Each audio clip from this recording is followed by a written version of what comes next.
Sunday morning. Welcome to the Sideline Junkies podcast network. And this morning, yes, sir, we're going to bring to you a little show. Yes, sir. We call it the Sunday Rise. Yes, sir. And it is me, the Midnight Rider, and my guy, the big guy, KG. And we like to welcome you. Go ahead. I'm sorry. I'm not joining in on the shenanigans with you because I'm not getting in trouble. Today will not be a day I get in trouble. Let's just say that now. I'm not joining in on the shenanigans with you because I'm sorry. Good morning, man. everybody. This morning, man. Like I told you in the pre-show, man. Just start my day yesterday, and then my car got hit, and then it looks like it's just all messed up. I had to bring some entertainment to my day today. Well, you got to do what you got to do, brother. Yes, sir. You got to do what you got to do. Welcome everybody to another glorious episode of the Sunday Rise. Well, it's the big guy KG. Mm-hmm. First and foremost, two things. The most important thing, Midnight Rider, how you feeling this morning? I'm all right, man.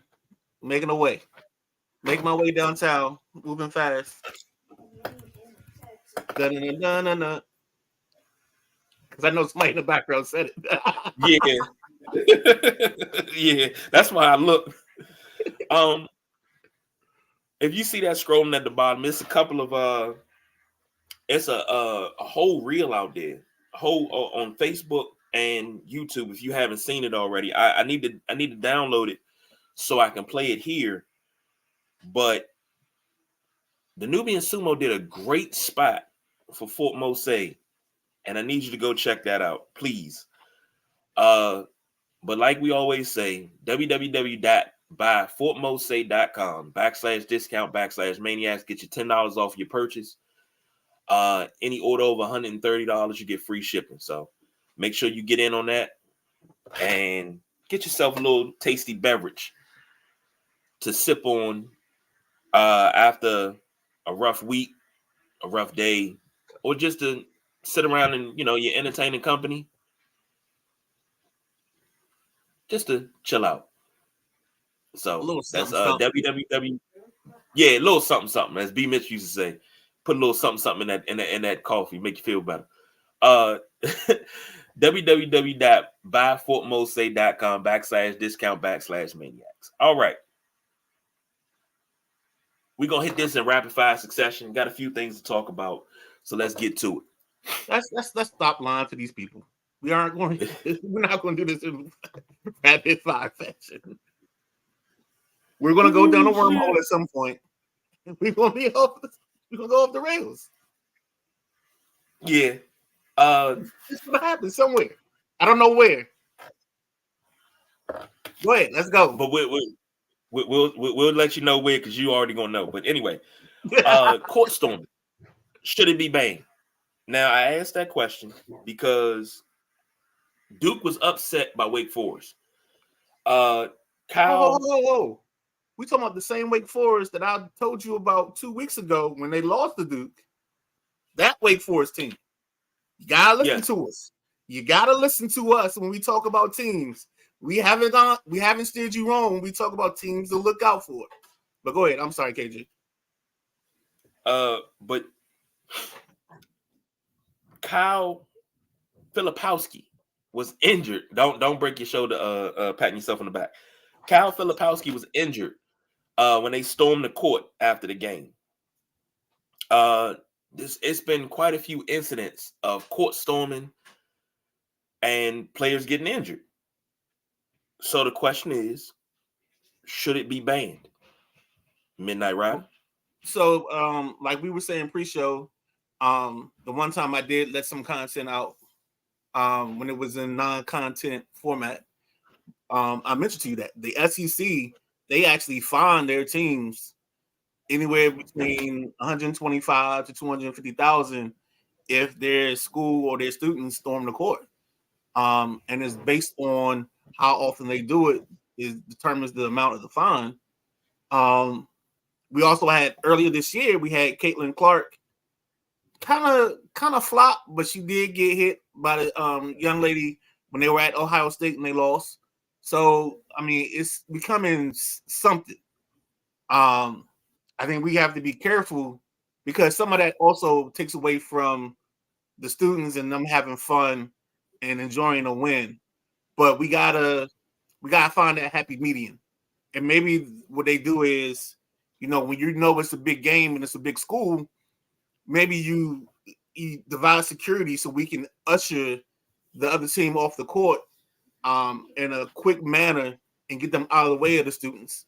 Because a lot of these gyms, you gotta go across the court to get to the locker rooms, and maybe we have to do something logistically to make sure we can get those teams across the court without them being interfered with and being hit by students as they run on the court. Because I think the element of college basketball, the home court, the home court advantage, I don't want us to take away from that. Like, I don't want us to take away from fans having their chance, fans doing their little shenanigans, their skits and bits like they do at Duke, like they do everywhere now. I mean, if you even pay attention, it's down to the high school level now, where everybody wants to be a Cameron Crazy, or all these schools want to recreate the Cameron Crazy situation. So yeah, we gotta manage it in a way, but also let the kids have that fun, because that's part of college basketball. Right. Now, here's the thing: it's not just getting to high school. This has been it's been a high school a long time, and I've seen high school games. I don't know if you've seen it. It's an old clip, bro. Was it? No. We played. So I think this was 2012. I'm at Don Bosco, Cristo Rey. My boy Justin is the head coach. We go into St. John's on a Saturday morning, afternoon type of tilt. And they have their whole half of the end of the bleachers, and it's all like their student section, and they're doing all their skits, their little bits, they're getting raucous.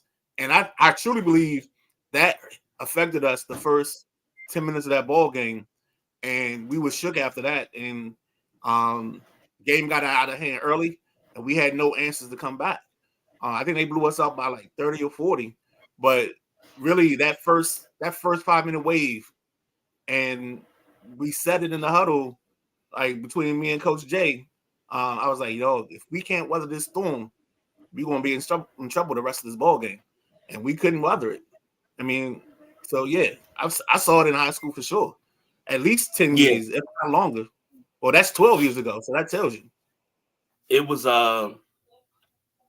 I've seen the good side and I've seen the bad side. I've seen the good side was the dude dressed as Moses. Everybody was dressed in red. Yeah, he had him going. He split he parted the Red Sea and came down the middle, and he closed it back. That right there. That I mean, that's the good part. It was I believe it was a religious school. I want to say it was a Catholic school that did it. Yeah. And they did it to perfection. Now the bad side, I want to say this was either late 90s, early 2000s. It was a high school game. They stormed the court, and the star player had just hit the winning shot. He wound up dying that night because they stormed the court, they knocked him down, and then everybody fell on top of him and started dogpiling. And he didn't get enough oxygen to his brain, and he wound up dying. I thought we were done with court storming then. Because we've always had this issue of court storming, how to facilitate it. I think, again, like I said before, I think it's part of the game. I think it's part of the luster. The problem that you have is there's no way to regulate it. Like, there's nothing you can do or say that is going to like determine how we get these kids or how these kids act in those situations. And yeah, being on the bottom of the dog pile is the worst. Yeah, most definitely. Here's a question: do you ban it? Well, let me rephrase that. Do you put stipulations on, not ban it, but do you put stipulations like if the number one team comes into an unranked opponent's house and the number one team goes down? Don't do that. I know what you're trying to do. You trying to put guidelines like when and when you can't storm the court. It's Because an emotional thing. You can't be yes, like, but oh, if we're not favored tonight, like you're favored by 2.5, you can't storm the court. No, we can't do that, man. no. This is a moment. It is real. It is genuine. Let them have their moment, KG. Stop being a hater, man. No. What I'm saying is, you can't storm the court if it's Duke versus Little Sisters of the Pool at Cameron Indoor Stadium. You can't storm the court because Duke won. That makes no sense. But Duke doesn't do that. I know what you're No, saying. No, I get but the I'm gist of what using you're them trying to say. as an example. Yeah, I got you. I got you. You know, I'm sorry. I wanted to use a powerhouse. If UNC was playing the equivalent of Elizabeth Seton on the college level, and not saying that Seton was bad, but UNC women playing, I give it to you, South Carolina versus North Carolina women. Right. Let's call it that, because South Carolina women are the equivalent of Seton on the college level, because Seton was a powerhouse when I was in high school. Still is. Yeah. You can't storm the court if South Carolina wins that game. What's the point? It's two Totally evenly matched teams. It doesn't make sense. But you have to know when to do it and when not to do it. If that makes sense. That makes all the sense in the world, my brother. Matt says hard to enforce unless schools are willing to pay a lot of money for security. Bam. Yeah. But what would you rather pay for, the security or the insurance payouts? If somebody gets injured and they get injured on your property. I mean, come on. We've seen it where, I mean, what are we? This is February. So we're like already 3 to 4 months removed from probably like when Georgia has a big win and we lose some sorority girl that's storming the field at Athens, getting lost in the bushes. You know what I'm saying? They got to pull her out of the bushes and stuff. So like we've had these incidents all along. It's like the ritual, the rite of college sports. Every year we know there's going to be a drunk college student that falls into, for lack of a better term, and this probably isn't going to sound right, but they're going to get lost in the bush. That's it. Okay. I gotta go to this next one because it's gonna be quick. Hoyas win. You got to do it right. Hoyas win. In my Rich Vodkin voice. I love Rich Vodkin. Shout out to him. But it's been a rough year for Rich because he's only been able to say that 9 times this season. And I'm sure we didn't get the record 19 times Hoyas win off of this one. But they beat DePaul yesterday 77-76. DePaul's 3-24. So really and truly, it's not that much of and they're 0 for everything in the conference. In the conference. Yeah. First half, Georgetown 41-28. They were in firm control. Second half, DePaul came back and played some ball. 48-36 in the second half. And they only lost by 1. I man. Do you have the box score up? Yeah, I got the team stats. I'm looking for the individual stats. Yeah, but I got about team stats. Georgetown only shot 45% from the field, 33% from behind 3-pointers, 7 of 21. Like, I'm not happy with that. I'll be honest. 24-30 with free throws, 42 rebounds. They out-rebounded DePaul, but only 9 assists, 1 block, 6 steals, but they had 15 turnovers. That's crazy. Leading the way for Georgetown is Jaden Epps. He had 33 points. For DePaul, who led the way? they had 2 players score. Nelson and Fisher scored 16. Terry scored 16. Henley scored 15. You know, so they had a even keel joint, but this is not where we're at right now. Just tell me where you're at. It's where you at. Yeah, but maybe this is the calm before the storm, I guess. Maybe this is like, okay, we got to go through the ugly phase before we can get to the beauty. And this is ugly right now. Oh, I'm sorry. I'm looking at some of the player stats, and yeah, this isn't pretty at all. I mean, the good thing for Georgetown is they got the win, so you don't have to see us go through all the athletes that wore the number 12. You know what I'm saying?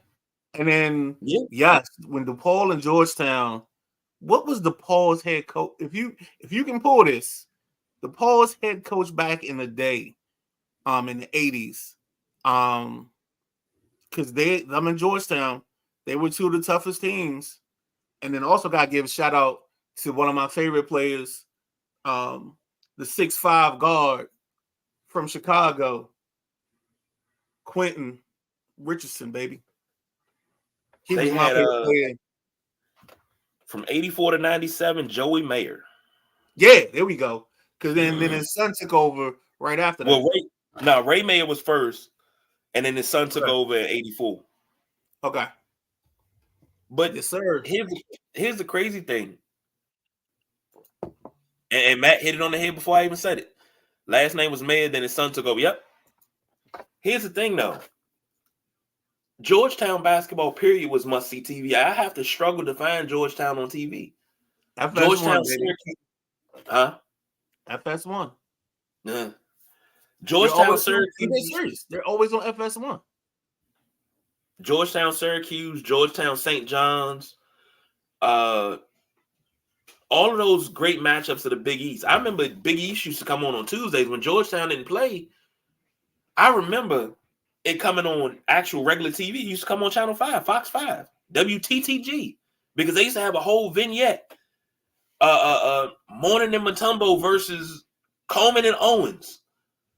You know, or the Big O, Othello Harrington. You know, you had that list of big men coming through Georgetown. You talking about the incredibly shrinking big man? That dude, Othello Harrington was Benjamin Buttons before Benjamin Buttons, because when Othello Harrington was in high school, he was 7'1". By the time he got to Georgetown, he was 6'10".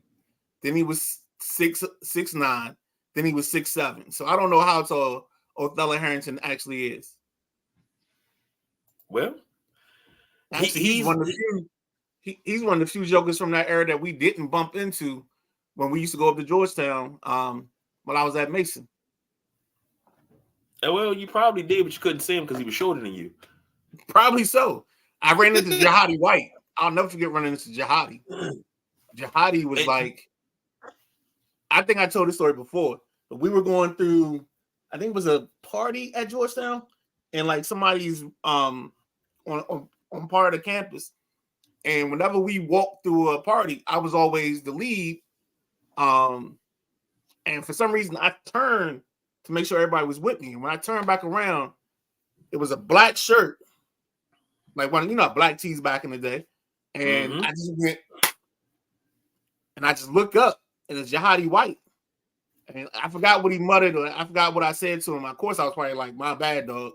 But yeah, that dude wasn't like people used to say he was fat. Nah, that brother was cop diesel. Yeah. And I'm gonna tell you something. Everybody told me I was crazy. I said no. I said if Jihadi White was 7'1" with that size, I said him and Shaq would be Russell Chamberlain all over again, because I watched him check. Huh?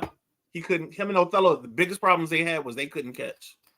Well, yeah, but I mean, but on a defensive end, watching him check Shaq would just go over top of him, but he couldn't back him down because he was so strong. Right. So he would just go over top of him because he was shorter. I think Jihadi was what, 6'9"? Yeah. 6'10", around that. Right. But he was 6'8". solid. Yeah. Matt said he offered 2 more semifinals, almost done with Listen While Driving. All right. Thank you, Matt. Be safe, man.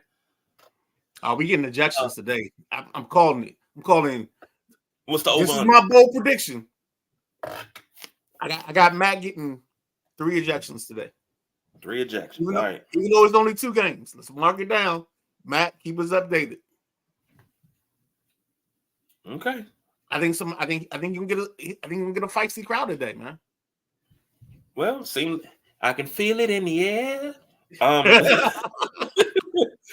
But you gotta, if you look at that, Georgetown had a reputation for big men, from Patrick Ewing all the way really and truly to Roy Hibbert. So in between that, you had, of course, Zoe, Mutombo, Jihadi, Othello, Ruben Boom J.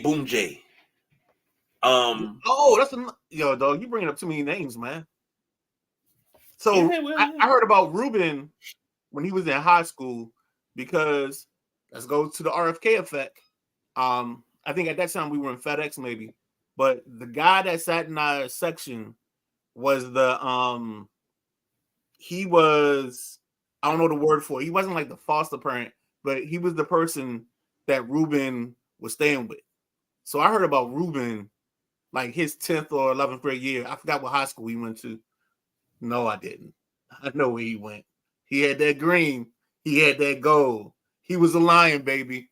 But we ain't gonna talk about that. We ain't gonna get too much into those weeds. Carolina, baby. I heard about Roy Hibbert when he was in middle school. Okay. That's what I heard about. We're doing it with Wormhole. Yeah, that is. But you never guess what I heard about him at. Where? Jet Magazine. You actually read a part of Jet Magazine that wasn't the Beauty of the Week? Beauty of the Week? Yeah. Or the top 10 songs? Yeah. Because, top 10, the singles, the top 20 singles and the top 20 records is always at the back. Right. The Beauty of the Week used to be on page 43. I'm mad that you know the exact page number. I just used to go to the middle. No, it's always page 43. Because you got photos of the week, then you got the Beauty of the Week. When I tell you I had every Jet magazine for like 5 years straight, that bookshelf we was talking about with all the Sports Illustrateds, it was a stack of Jet magazines on it. And I could tell you, I could go in the Jet archives now, but like I had that one. I remember that Beauty of the Week. That Beauty of the Week right there, her name was Candace Shelby. She was from Louisiana, this, that, and the other. Like, I studied that shit. So your Jet magazine at sometimes would go from 41 to 45. No, only if one of my cousins got to it. If my cousin got to it, yeah, they would steal my Jet Beauties. Like, they came in and just like saw ripping them out. And I was like, what are you doing? Oh, you don't need these. You bitch. So, but anyway. Wormhole. Federal hey, we said this is gonna happen, it happened. Federal injunction comes in. NCAA can no longer enforce NIL rules after federal judge grants injunction. This is credited to Yahoo Sports. The NCAA has lost the authority to enforce any rules on name, image, and likenesses compensation for student athletes for now and potentially for good. Federal Judge Clifton Corker granted a preliminary injunction suspending the NCAA's NIL rules as a part of the lawsuit brought by Attorney General of Texas and Virginia against the organizations. According to Adam Sparks of Knoxville News, the decision will apply nationwide. What does that mean for NIL deals, Midnight Rider, for those of us that are uninitiated? No, I mean, I think this is like, I think the coaches, we've seen coaches starting to leave in droves to leave college basketball. You just saw Chip Kelly take a coordinator job somewhere in the pros because he's trying to he took it at Ohio State. Because these coaches are tired of dealing with this NIL stuff. Because the second it was brought into play, it was always the Wild Wild West. And they never did anything to sanction it. They never did anything to try to steer it in a certain direction. And I think this is where with the Sabans, I think even the Coach K's of the world, a lot of these coaches were scared of this becoming a real thing. And now that we're here and there's no rules to it, there's no guidelines. I mean, we got schools that actually have their own committee to manage the NIL deals that they have. And I don't understand what we're managing. Are we managing employees? What are we doing? Almost. Nope. That's not a quarter. That's a dime, maybe, but that's not a quarter. Okay. But damn it. What are we doing here? Okay. God. It's just it's one of those things where we cannot manage this. And I think there's two things that the NCAA has let go unchecked for far too long. One is the NIL stipulations, the rules to it. And I think the other is the way these conferences are being abandoned and these super conferences are being made in football. And I think we're going to get to a point where like some governing body has to make a decision. But because the NCAA can't somehow, see in front 2 steps in front of itself because his head is up his ass, that causes a problem. And I mean that, in the most sincere way, because the NCAA, like we've seen them put sanctions on a school like a Baylor, but then take 2 years to try to sanction a school like Miami and come up with nothing. Like they've been so whimsical, so flimsy, in the way that they've managed their business that it doesn't make sense. Like we all remember a couple years ago where the coaches were they had the tape of the coaches bribing players or giving players money, whatever it was. And I said it then. If Duke's name is involved in this thing will get buried underground and you won't hear anything from it. And I think at that time it was like Chuck Persons, the coach from Arizona, Sean Miller, a bunch of guys were involved, and then all of a sudden it just died. It died because some of the blue bloods were probably involved and it just went away. But it's just another situation where the NCAA has failed. They talk about the student athlete, but you can't tell me about a student athlete. And now we got a conference where UCLA got to fly over to Maryland to play a ball game because they're in the same conference. What are we doing about the student athlete? We don't care about the student athlete. It's all about that paper. Like my school, George Mason. I don't love Mason, but that campus after they went to the Final Four, that time, like that campus changed tremendously. I haven't been back yet. I'm waiting for them to either hang my intramural jersey in the rafters or they name a building after me. But until that happens, yeah. Here's the thing that before this last part came down, I know they were talking about NCAA 25, the EA Sports game, and EA Sports like, hey, $600 to every athlete that appears and a free copy of the game. Oh, that's not enough because y'all are worth billions. Why y'all only giving us 600? But it's 11,000 athletes, and if we multiply that, I'm not saying it's a lot of money. That's 11,000 athletes, right? Presumably, times 600. That's 6.6 million, right? Now that's a $70 game. Now, if you take that 6.6 million and you say 11,000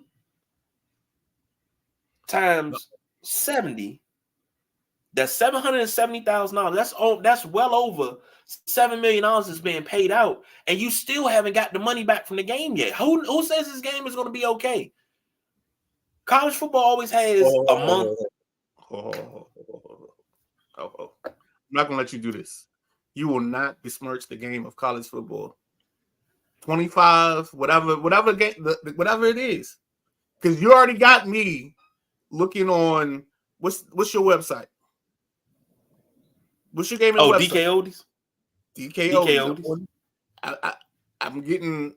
I said DK Oldies twice, and now all of a sudden, in my Facebook mentions and all that stuff, DK Oldies come up. But you're not going to besmirch the name of college football and say it's going to be a bad game. It's not. The problem. Hold on. The only problem that college football has ever had is they did too much. I think they did. I think when you went to the dynasty mode, and you had to start like managing the facilities, that's when I got turned off of college football. See, as long as I can recruit, I don't mind recruiting.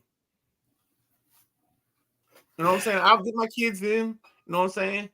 You know, now, you know, if I gotta shoot them some cash. I'm not saying we didn't shoot them cash back in the day, because that's all allegedly.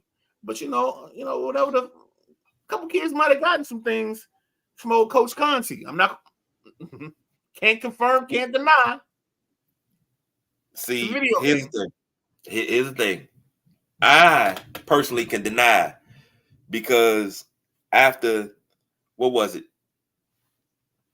20 seasons at Notre Dame and 17 national championships, I turned Notre Dame into a true powerhouse, #1 ranking, Heisman Trophy producing school without having to pay one player. But I'm not saying that the game is going to be bad. They're changing the engine. The engine is not going to be like it was, where it was the Madden engine, and they say, okay, these are the, and we can fix that on Madden. But it's not the Madden engine anymore. It's not using the same engine. It's going to be different from Madden, is what they say. So who's to say anybody's going to really jump on it like that? So you're already paying $7 million. You're already losing $7 million out of your pocket already. Who's to say you're going to recoup that? Is my whole thing. KG. That's all I'm saying. Yes. We've been in the desert. We've been stuck in exile for having a college football game since what? Denard Robinson was on the cover? Yeah, what was that? 16? Maybe there's one after that. 14? But we've been in the desert of college football. I don't know about you, brother. But Moses has led us through this promised land where we now sit on the cusp of having college football as a video game again. Brother, I don't know about you, but I know about me. And there's one thing I'm going to do. I'm going to buy me some college football. And I'm going to let you know now, because we had this discussion before. The Anacostia Gladiators will make its return to college football in some form or fashion. We're going to rock the block. That's all I need to hear. Only thing I got to figure out is what conference I want to be in. I used to like being in the Big Ten because all I had to worry about was Michigan and Ohio State. Michigan State, yeah. That road game in Purdue, that would be an issue. But other than that, I was good. And again, I'm always independent. Nah, dog, I ain't independent because I'm gonna start off with a couple of dogs anyway. I might play a Georgia or FSU early because we gotta get that test out of the way. I don't believe in the John Thompson school of fluff in my schedule. See, that's basketball. When I do my basketball schedule, like what was that? March Madness 06. When I did my basketball schedule, I took small teams, and I took Georgetown most of the time. And I would try to schedule a Duke in there every once in a while, but Duke wouldn't play me. So I play all the small teams to build my wins up. Yep. And then I got conference play, and I sprinkle in or something. But in college football, I try to get the big dogs out the way immediately because I want to move up in the rankings. If I beat the big dogs, I'm in the rankings. Real quick, there was a game. It's called Baseball Stars. And the way you could make your players better, this is on a Nintendo. Baseball Stars 1. Don't do Baseball Stars 2. because you're living your life wrong if you go Baseball Stars 2. But Baseball Stars 1 would you would have to play certain teams and earn money when you play them. So what I used to do is I would load up my schedule with, there was a women's team. I load my schedule up with them because if you played them and you won, you get like 80 grand every time. The guys would be a little bit different, but you got more for playing against them. So you sprinkle them in every so often. And then when you go to build your players up, you take whatever, I guess, your earnings or whatever it was, and you would make it so you can make your players better. And like this is another thing from Sporting News where I'd have like my favorite baseball players, and then I'd have like some of the young guys that were up and coming on my team. But let's get out of this wormhole. Let's go on to the next. Yeah, because we talking college football. Wormhole 2. Well, we're gonna stick with college football. Eric Bieniemy has a job. He is now going to UCLA as the OC and associate head coach. Some people are still wondering how he has not gotten another shot at being a head coach in the NFL. Now, before you take this, let me say this. Eric Bieniemy is not the only one. It was another cat, Darren Bevel. Eric Bieniemy. You know, you got all these guys you name as your top assistants every year, every coaching cycle. All of that. Just these are your head coaching guys. They throwing names out. Boom, boom, boom, boom, boom, boom. And they never make it. And they just kind of get swept away after a while. So I think that's what happened with Eric Bieniemy. I think he went on that Darren Bevel train, and then that's that. But Russ Grimm. Yeah, Russ Grimm's another one. Top assistant and never got a head coaching job. So just saying. Now, how do you feel about him going to UCLA? I just hope his quarterback doesn't mind getting hit. I hope his running back doesn't mind not getting any carries. So, and I say that a little tongue in cheek, but the thing I struggle with is I want to see what his offense really truly is, because I feel like maybe he was held back here by one Ronald Eugene Rivera, and maybe Ronald Eugene didn't allow Eric to be where his feet were. He couldn't draw him a map because he hadn't been there. So maybe that's the issue for Eric Bieniemy situation. But I hope the best for him. I wish him well, but I hope he also understands that he got to run the ball. Yeah, that is a big thing, because if he would have ran the ball last season early, instead of only 9 to 11 carries, 1,259 yards rushing for the Commanders running backs last season. And that should have been one running back alone. Exactly. Okay. But, okay, hold up. Midnight Rider, off topic, thing I think is a thing that could be a thing, but it's not really a thing. Antonio Gibson, because I don't believe in signing running backs in second deals, but I think I'd give Antonio Gibson a second deal because we would use him in a flex position like a quasi Deebo Samuel role. The way Curtis Samuel was supposed to be used, but was never used. All of that. But since my coordinator tells me that we're going to build this up and we're going to make our offense from the ground up, I think he would have success and he wouldn't cost you premium money. So you put him on a 2-year or a 3-year deal, I'd actually take Gibby back. Okay. We bringing Gibby back. Oh. All right, Cap's resurgence. Is it real or fool's gold? We don't know.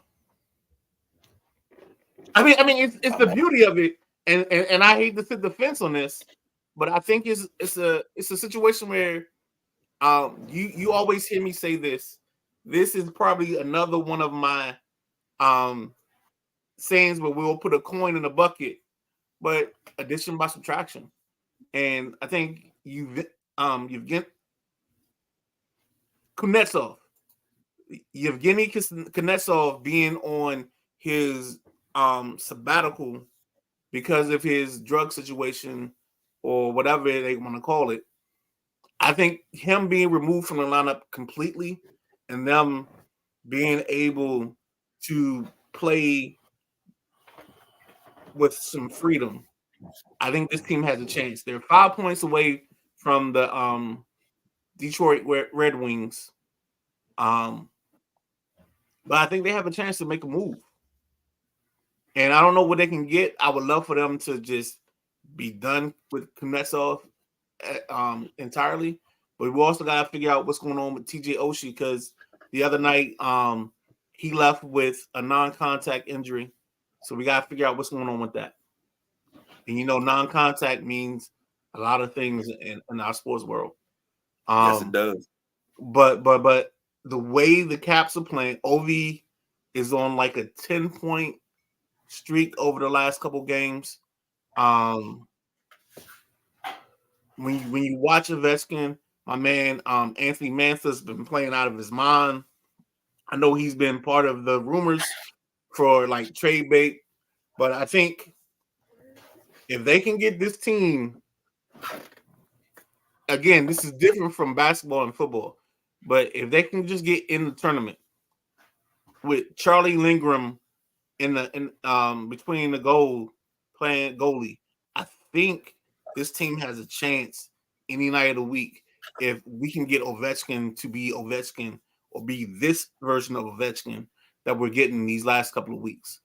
And I think this resurgence of him can make this team better on so many levels. And then we're also getting like Connor McMichael is actually showing us the reason that they drafted Connor McMichael and like they have him on this platform. Like he's given us some major minutes and he's given us like his true hockey self.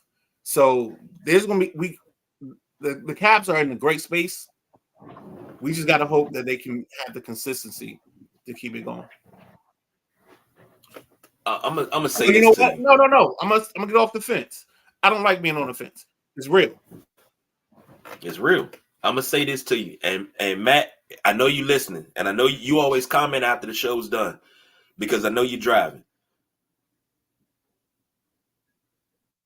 But I beam with pride right now because I think Matt has rubbed off a lot on the Midnight Ride the way he so eloquently put that, and it kind of gives me hope that if the Caps can get to the tournament, they can get to the second season, they can make some noise. And I've seen Caps teams that weren't really, really good go far. And I've seen really, really good Cap teams have a first round exit. Exactly. So I love it. Matt, I know for a fact, I know you got to give some analysis with this. And maybe, just maybe, I know we got what's that, March 8th is I think it's right around that time where we got the trade deadline. Because Matt comes back March 8th for the hockey trade deadline. So I know we got that. And he if you've been keeping up with us, check out in the group. Matt has been giving you the movers and shakers and the things that have been happening in the NHL, things that didn't see. Keep up with that, please. Spring training has started. You know, it feels good. I'm actually excited about opening day. Let's just say that. I'm excited about opening day. Cody Bellinger, this is the big news that came out this morning. Of course. 3 years, $80 million from the Cubs. What you think about that, Midnight Rider? I think Cody Bellinger is placed in the right spot. I mean, he's in Chicago, where Chicago isn't LA. It isn't the East, but it is still a hotbed for baseball. I think he had a great comeback year, but I think if Cody Bellinger was any other person, like he would have gotten more vitriol, more more fight back about the last, not last year, but the seasons before last year because of the way he struggled. I think Bellinger's in a good place. I think Bellinger's going to show off, but I think we're at this point now where this is the part about baseball that I don't like. Um, we're at a point where there's a group of free agents that are quality free agents, but because teams don't want to spend money or teams are looking for bargain basement deals, they're gonna have these guys that are quality players have to sign deals, probably 1 year, 2 year deals to to just get by, but they shouldn't have to sign these deals.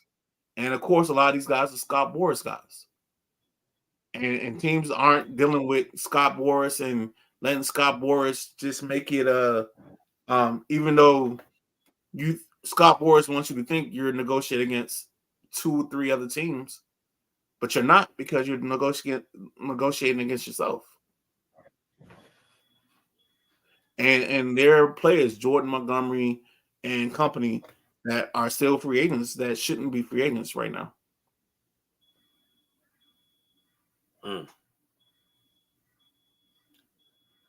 Well, that's dominating the news right now. Cody Bellinger is dominating the news. So I'm sorry. Go ahead, because I don't want to stump on the lead. I know you. Go ahead, do you? Well, no. Something that's going unnoticed and unchecked, nobody's talking about, but should be talking about, is how the Yankees yesterday won 22-10. Let's talk about it. Okay. Spring training, we already hot. Totally not something that we should be talking about.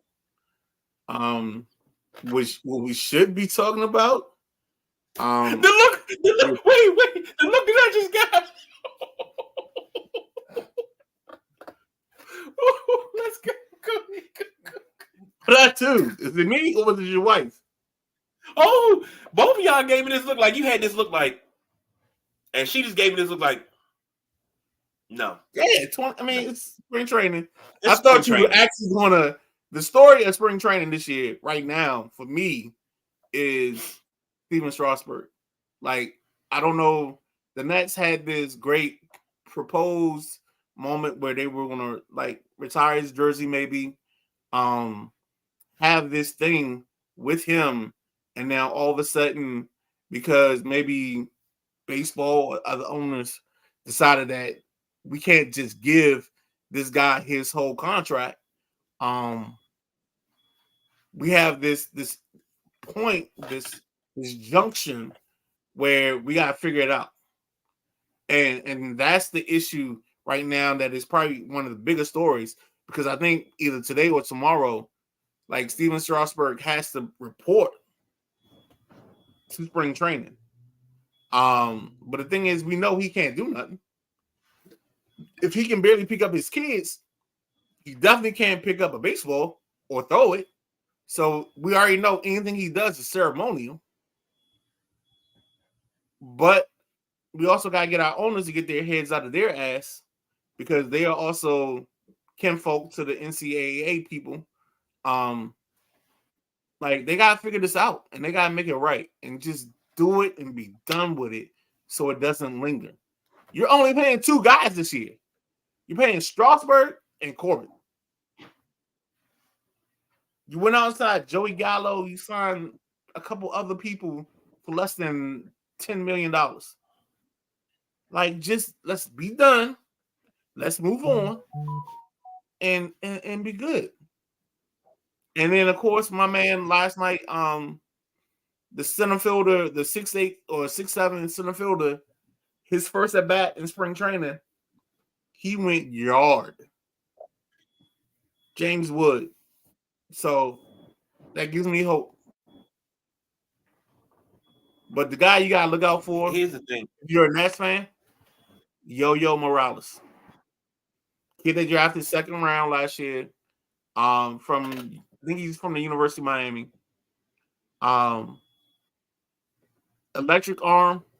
Problem is, I don't know if they will put him at third over Brady House. So I don't know if he plays third base. He may have to play first. To actually make it to the majors and have a spot. But Yo-Yo Morales.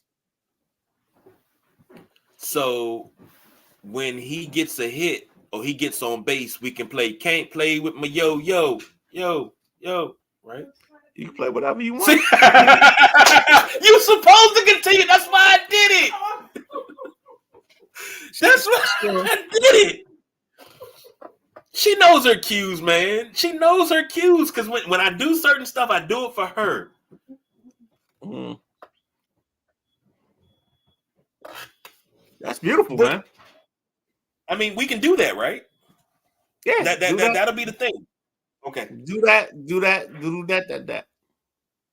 I mean, of course, I'm bugging out, but oh yeah. My god. Let's not even get in the Tribe Called Quest. I'll tell you a story about that off air because we got to get to this last one. But before we get to that, this whole Strasburg thing. If you're worried about his salary, you weren't worried about salaries that you deferred previously. Why can't you defer his salary and pay him until 2040 and just defer the salary? Deferred. Part of that's the part I don't understand is his money's already deferred. Like the reason you got him and you didn't get Rendon is because there's two reasons you didn't get Rendon. Rendon was never coming back here because he knew he was going to be the star, and he knew he wasn't going to deal with the media on a day-to-day basis being the man on his ball club. Like having Bryce Harper, having Juan Soto, having those guys in between him and the media was the best thing that ever happened to Anthony Rendon. And I tell you, to the day I die, Anthony Rendon is one of my favorite baseball players ever. But I know my guy. My guy does not want to do media. And this thing with Strasburg, they're paying him. If you go to go to spottrack.com and just know that Bobby Bonilla isn't the only one getting money years after he plays baseball because they're paying Scherzer. Mm-hmm. They're paying him. So part of his money is already deferred. So that's why I don't get this whole situation because some of that money is already deferred. So why you can't really defer what you deferred, you know? And then they want him to come to training camp. What is he coming to training camp for? Go ahead and say it. What are we doing here? All right, drop it in there. Matt says, I just parked. I will put more in depth later on the page. Short answer for the Caps is I think it's real because I never count out Ovi. I'm just not sure it'll be enough. And let me say this real quick before we get to this last drink. This is what it's like to have a community. Because you can say something and no matter where they are, somebody's listening. Right. When we were talking about Giannis, we were talking about Rendon and guys not loving. That's something me and Ross talked about immediately. I knew Ross would be listening at some point in time. He chimed in. Right here, Matt chimed in on the hockey. When I said something about Bo when I posted that, I knew Perry was going to chime in. He was like, I didn't even open it. I already knew what it was about. Like, we have a community. And I love this community. The things that you guys do to keep this going, it is absolutely beautiful. And I'm going to give you your flowers every chance that I get because it's fun doing this because y'all make it fun.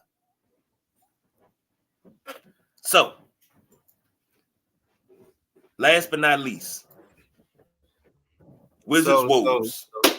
So some of this is gambling related. I'm not gonna lie to you. How this became a topic, KG. I thought Denny Avia before the All-Star break was averaging about 20, 25 points a game.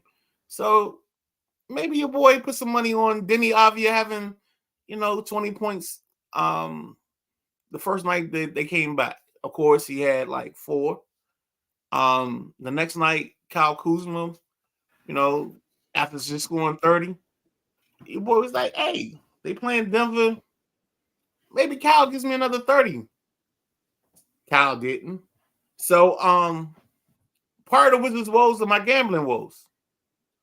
I'm gonna be honest with you.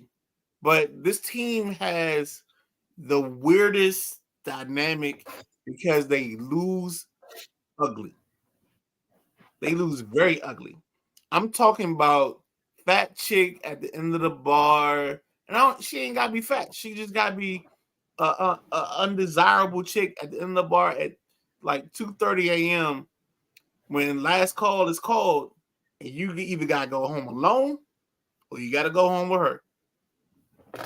That's the way the Wizards have been playing basketball. You're a married man. I don't want your comments right now. No. I don't want you to. I just want to say something real quick. Go ahead. Just real quick. I'm from around the way. I'm leaving here with something. Again, those comments expressed by KG does not reflect. Because that's the first thing I thought about when you said that. I'm from around the way. I'm leaving here with something. Yeah. Might not be what I want, but I'm leaving here with something. And that's the way it seems like the Wizards play.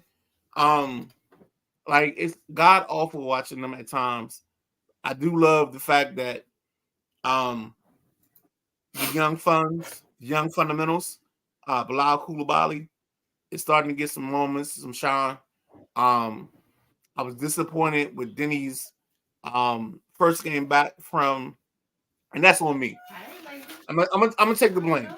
Denny's poor performance the first night after the All-Star break was on me because I think I've seen him his last 5 games average 25 points, and also Corey Kispert. Kispert had like 15 he was averaging, and unfortunately, Kispert only got 14 that night. And this is all because of my gambling habits, and I own this.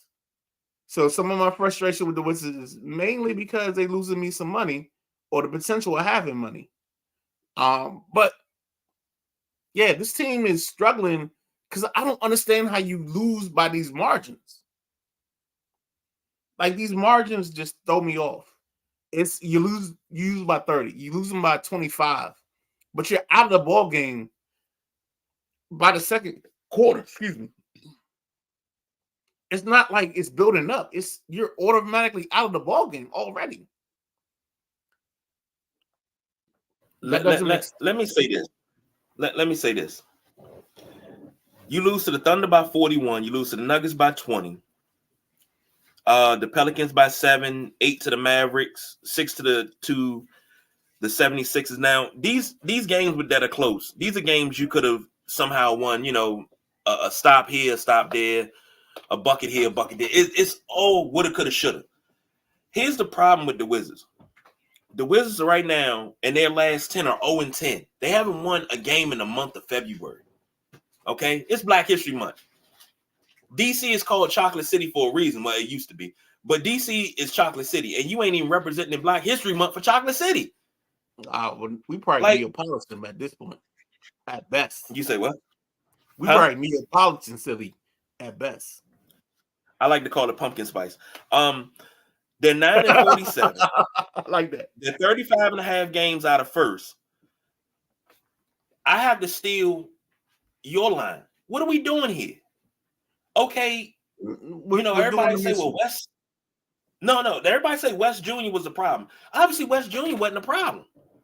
The problem, and I'm going to say this, and I swear to God and 5 more Black people, I hope he hears this. The problem is Jordan Poole is not mature enough to lead.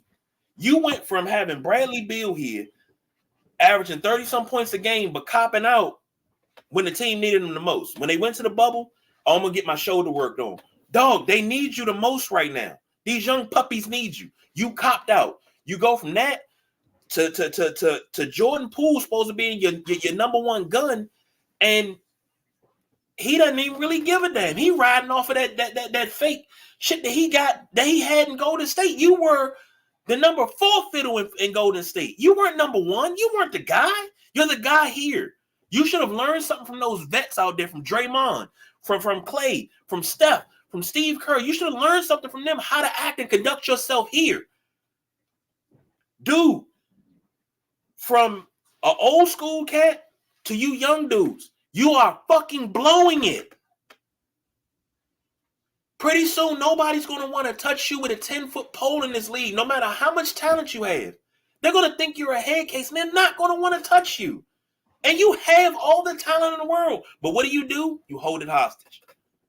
Because you think you know it all. You don't pay attention to the plays in the huddle. You make your coach look bad. That's the problem with the Wizards, right then and there. I'm off my soapbox. I'm done. Nah, he just found Keisha in Congress Heights, and that's where his soul is laying right now. Keisha need to get his soul back. Nah, some chick in the hood got him, and he just and I said this jokingly, but you know how it is when people come to DC. The one thing we worry about is like the DC life. Yep. So, back in the day, it was DC Live. It was the Black Tunnel, the Icebox. They too young to going to Zanzibar. So, all those spots where the youngins went to. Now it's like Rose, because I will never forget the Rose joint for John Wall. There's like a Rose Garden jersey for John Wall out in the atmosphere. So yeah, those places are out there. They exist. This city, for lack of a better term, can engulf you. Yes. And engulf your being. So yeah, we've seen it happen countless times with players that come here. And I remember somebody said to me, they was like, Andre Blatch was down DC Live last night. Say what? The Wizards lost. Why was he at DC Live? They was like right after the game, he was at DC Live. All right, here you go. You're doing it. You're about to do it. You're about to do your fanboy thing. You know what I'm saying? Why can't the man, after your job is done, do you go to the club or you go out after work? When I have a job that I can actually work at my craft, I put in overtime. Okay. I put in overtime to get better at my craft. You're not gonna willingly participate in this exercise. So I remember going to a Wizards game, and by the time I went across the street to the Rock, which was the bar that was across the street from the Wizards Stadium, I don't know how it happened, but Rod Strickland was sitting across from me at the bar, and I'm like, dude, you just played a game. Somehow you showered, did media, and you're here before I got here. You didn't do one of those couple things. Maybe you didn't shower. You know what I'm saying? I'm not saying that you can't. I'm not saying you can't go to enjoy the nightlife after the game. A player like Andre Blatch was young, and after what happened to him when he first got here, when he got shot, I thought that would turn him off on nightlife at all. Just like, hey, I need to be more cautious. But I also wanted to see him work on his game. I wanted to see him get an extra 200 shots up, work on his post moves, because the kid, he had all the talent in the world, but did not showcase. I remember somebody put up a TikTok talking about Andre Blatch. Andre Blatch was a dog. Where was he a dog at? No. I totally agree with you on that. And like, I think the problem with this city sometimes is, and I think it's also with us as fans, is sometimes we gotta find the mark. Line of demarcation. There we go. All right. We've done this show together way too long. Yeah, we've been doing this a long time.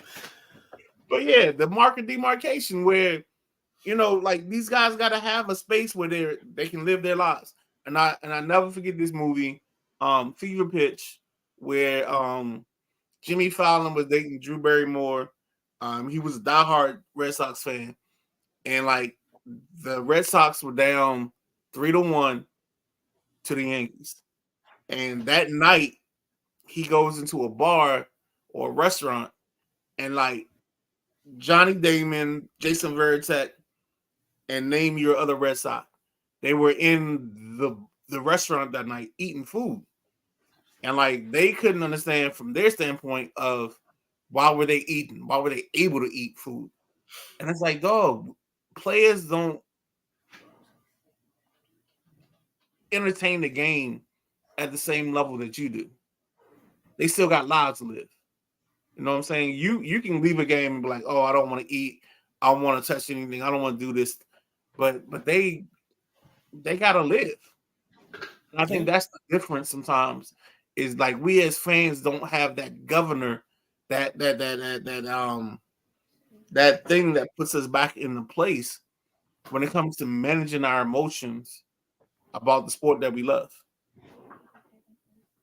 Agreed.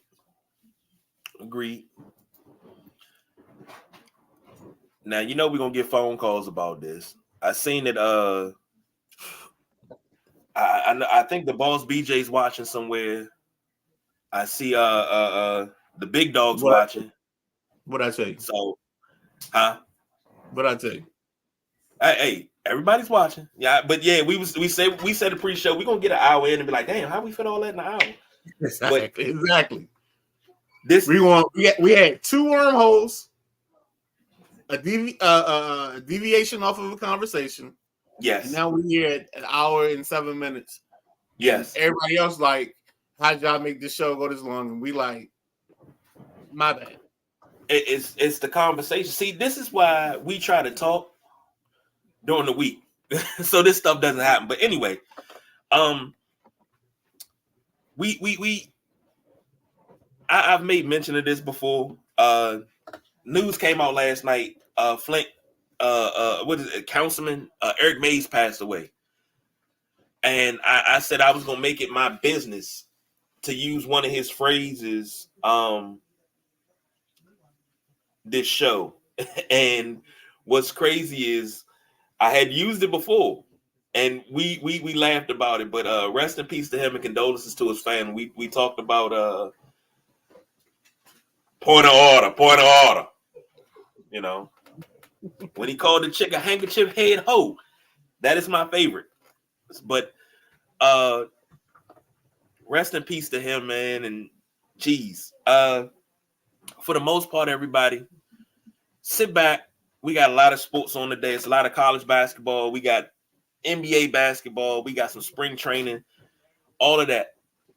Make sure you watch it all and enjoy yourself. Midnight Ride, any final thoughts?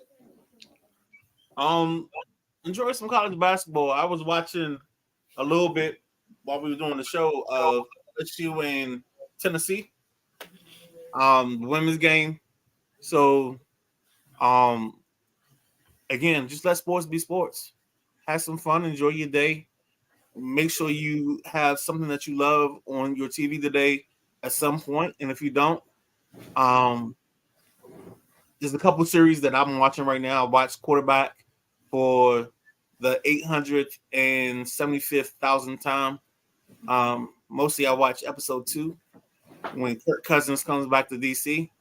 And my favorite moment is when Deron Payne goes through the line and nails Kirk Cousins, even though Cousins like hits a bomb down the sideline against Justin Jefferson against St. Jude's man to man.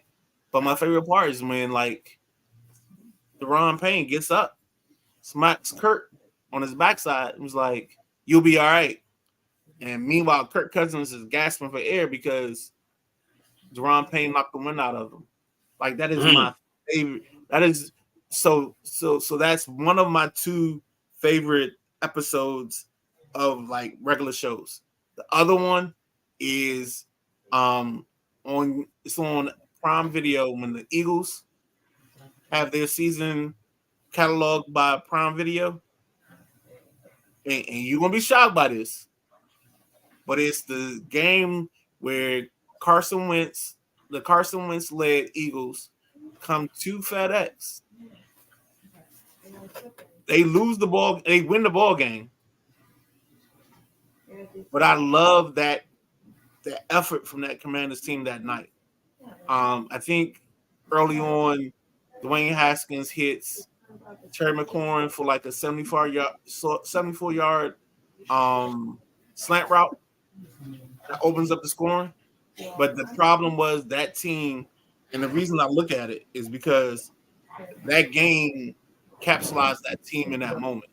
Like that game, they should have won that game, but because of the inefficiencies of their offense, they couldn't or didn't.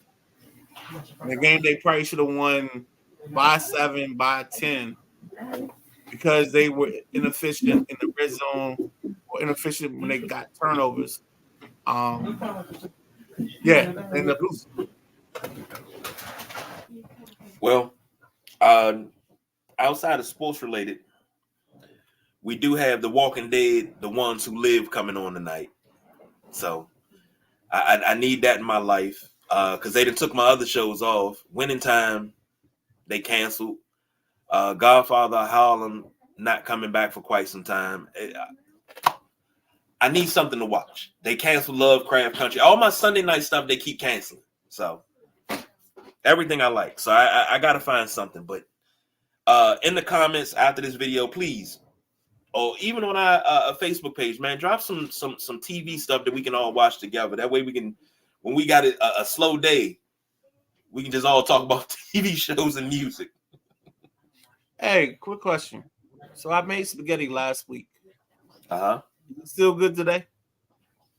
Spaghetti like in last Sunday? Yeah.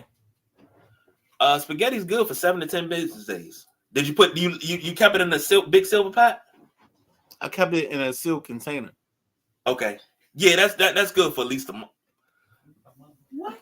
I'm waiting for the wife to come in because look, like you gotta look at how she's looking at me because she hate when I say no, it's no good. I saw you having a conversation with me too civil that I knew she wasn't either able air shot or whatever. Woo. She's standing right here. But she's giving me that look. Here she come. Here she come. Here she come. Tell me. We're at day 7. Oh no. You need to go to the hospital, get your stomach pumped. 7 days? Well. No. Spaghetti. No. So no spaghetti. No spaghetti. You got to cook something else. All right. That's what I needed. Ladies and gentlemen, thank you for joining us. Yeah, I'm sorry. I killed the show. I'm sorry. Oh my goodness. Nah, you about to get me cute. Ladies and gentlemen, thank you for joining us. See y'all on Tuesday. That's if I'm still alive for telling the Midnight Rider is 7 to 10 business days on good to go. Because look, he gonna have to get his stomach pumped and I might need to be revived. So y'all have a good one. We don't do no overtime, y'all. Phone calls about to come. Hold. Phone calls about to come. So yes, indeed. You heard the Midnight Rider. Oh yeah, we about to get fired. Call the paramedics.